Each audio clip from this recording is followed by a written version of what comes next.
Throughout my life, I have been a student and a teacher, the daughter of a teacher, the wife and mother and grandmother of students, the director of a charter school, and the friend and colleague of students and teachers. My life revolves around education. I'm very passionate about education and about learning.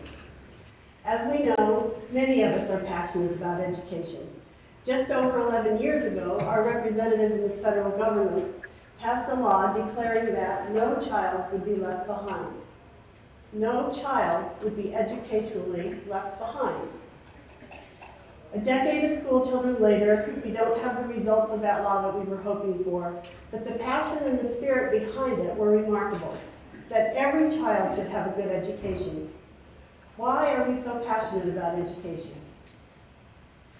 We care deeply about our own children and our students that we know, but it goes beyond that. We care deeply about fairness and equity, but it goes beyond that as well. We have learned as a global society and as a local community that a well-educated public is a good economic stimulus. We have learned as a global society and as a local community that a well-educated public can be a good antidote to social ills and concerns. Our lives are better when we live among educated people. Clearly, we have a vested interest in education. So we believe in education. What do we believe about schools? Right now, schools are not the safe places we might hope they would be. Bullying is a prevalent problem. There's other things. Many of us believe that high schools and maybe junior highs are relics of the past century, not relevant to today or to today's educational needs. We often hear that schools are impersonal. My student is lost. My student cannot learn the kinds of things they want to learn at school. Yet, we have this compelling interest to ensure education for all, and schools seem like the obvious place to do that. We are at a crossroads today. We have a huge dilemma, and I think it is an elephant in the room type of dilemma. On the one hand, the compelling need to ensure education for everyone. And to that end, we have made large investments in school buildings and in school infrastructure. We have legislated compulsory attendance. On the other hand, we have a deep mistrust of the very system that we have built, a deep mistrust that is growing deeper in the ability of that system to ensure the kind of education I want for my child.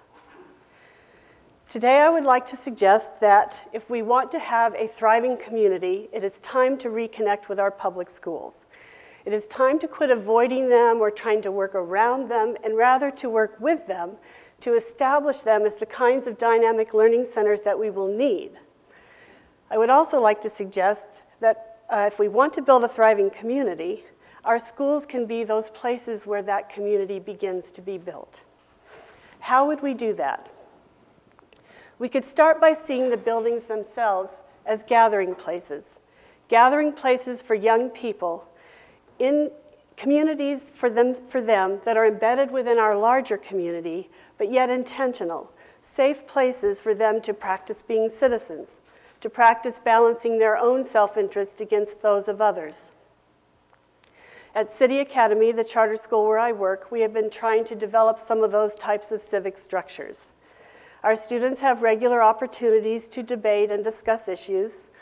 Each of our students serves on a school committee of their choosing in an area that they care about: technology, the student store, the library, health and wellness, environmental issues.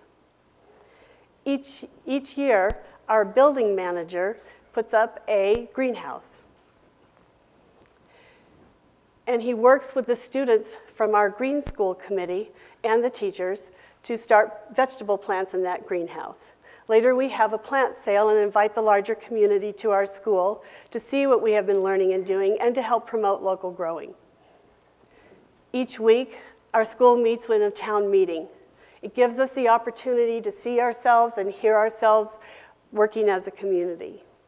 Each of our graduates completes a service learning internship placement in the larger community so that they begin to see the role of our school and the role of their own work as a part of a larger whole.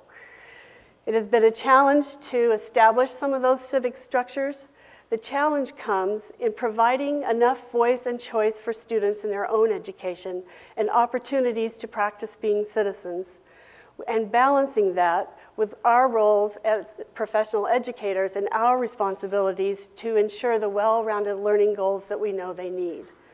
What we have learned is that we must hold true to our goal of creating responsible, respectful civic behavior and of creating a safe place for students to learn and grow and develop that behavior.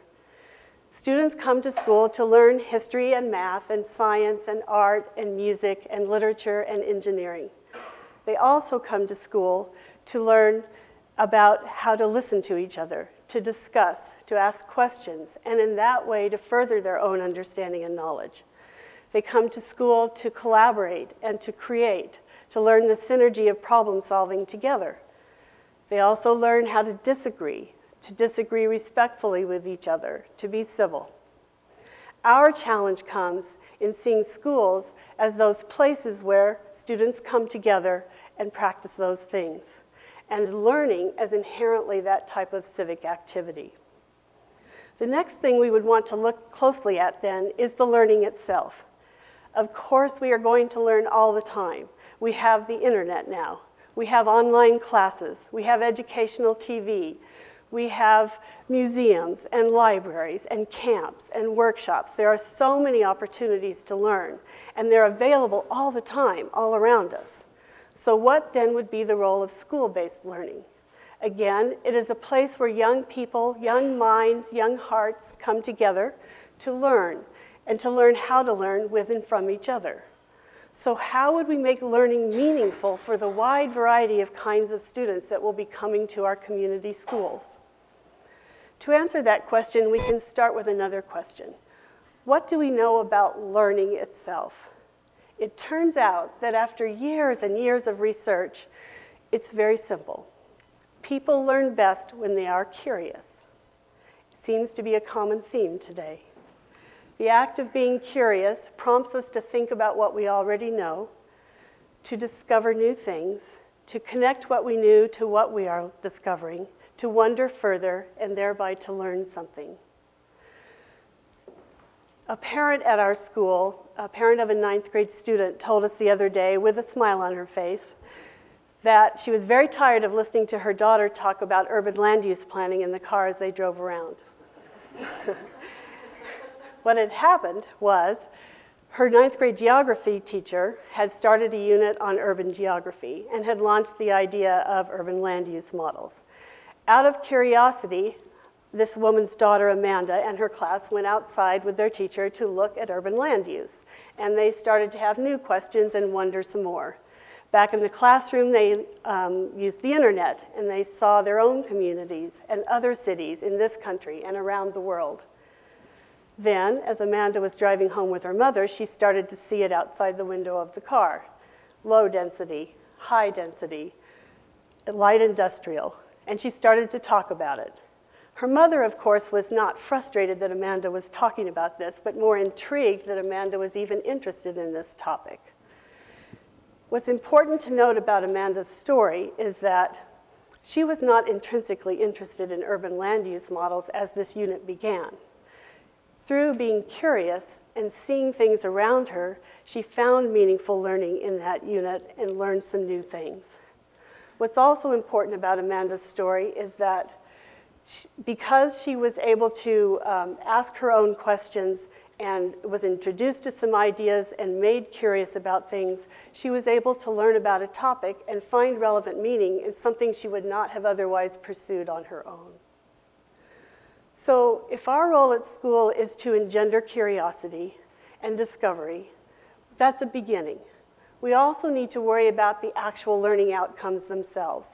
And by that, I don't just mean measuring test scores or credits or seat time or even graduation rates. We will do some of that. But we also need to focus our attention on the real kinds of learning outcomes we need to develop the kind of people that we need for our thriving society. People who know how to take the knowledge and the things they are learning and think critically, do creative problem solving, learn how to synthesize and evaluate what they are learning and apply it in novel situations. It is our role as educators to try to ensure that schools become those places.